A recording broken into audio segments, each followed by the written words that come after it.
Bonjour, je m'appelle Christophe Cadenne, je suis praticien de médecine chinoise et enseignant d'arts martiaux et d'arts énergétiques chinois, et notamment j'enseigne aujourd'hui essentiellement les marches thérapeutiques de Gulin, qui sont des marches à visée d'accompagnement au traitement des cancers.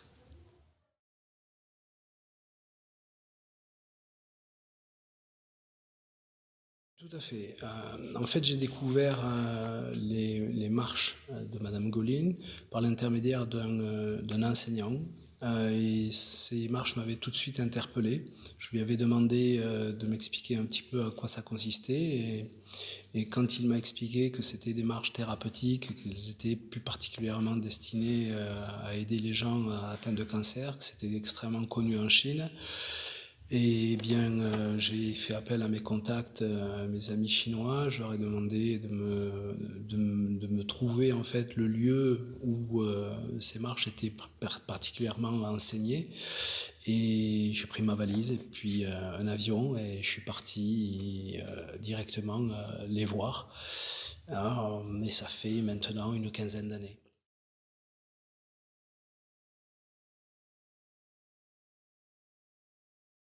Alors, elle s'adresse principalement à des gens qui sont atteints de cancer, bien qu'il y ait également des marches qui ont été élaborées pour aider les gens qui sont atteints de maladies chroniques. Mais en tout cas, elles sont principalement à l'origine faites par une personne qui était elle-même touchée par le cancer de l'utérus, qui s'est soignée par l'intermédiaire de ces marches qu'elle a créées. Donc c'est un public de malades.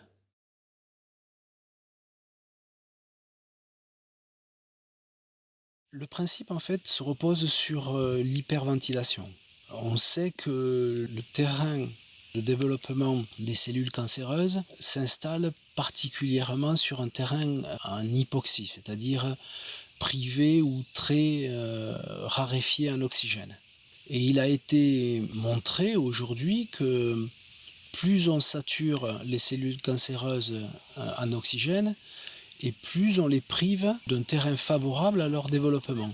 L'objectif ici, et la tradition du Qigong ancestral chinois savait ça avant que la science médicale le démontre, qu'une hyperventilation, donc un système qui allait créer une suroxygénation profonde des tissus, allait priver les cellules cancéreuses de tout substrat nutritif à leur développement. Donc le principe, il repose sur un système donc de marche, mais pas que, mais essentiellement sur un système de marche, dont l'objectif est d'apporter un maximum d'oxygène au terrain, aux cellules, aux tissus, pour que le corps puisse à la fois être inondé d'oxygène sans en être intoxiqué, puisqu'on sait que l'oxygène à haute dose est un gaz toxique et mortel.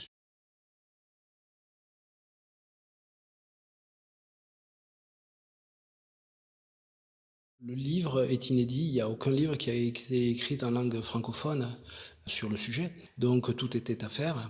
On s'est dit que notre première mission, c'était de faire connaître ce Qigong particulier. Il fallait le faire connaître à la fois auprès des enseignants de Qigong, il fallait le faire connaître auprès du grand public, il fallait le faire connaître auprès des gens malades, et puis notre dernière mission aussi, c'est de le faire connaître aux professionnels de santé. Notre objectif, c'est de leur faire découvrir un système de soins qui ne se substitue pas au traitement classique, mais qui peut largement être complémentaire. Encore faut-il qu'on définisse un petit peu les rôles qui sont impartis à chacun.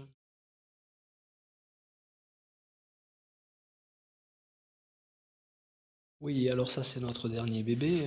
L'idée du réseau, c'est tout simplement de mettre les gens en lien, donc d'où le nom de réseau. Il nous semble que l'un des nerfs de la guerre, c'est la communication. Aujourd'hui, on hyper communique et en même temps, par cette hyper communication, les informations se noient sous une masse considérable d'informations et on a du mal à faire le tri. Précisément, ce qu'il y a lieu de faire aujourd'hui en termes d'enseignement et de diffusion de ce type de Qigong, c'est de mettre les gens en réseau, de mettre les gens en lien, de leur expliquer que il y a quelque chose qu'ils peuvent faire en plus des traitements conventionnels.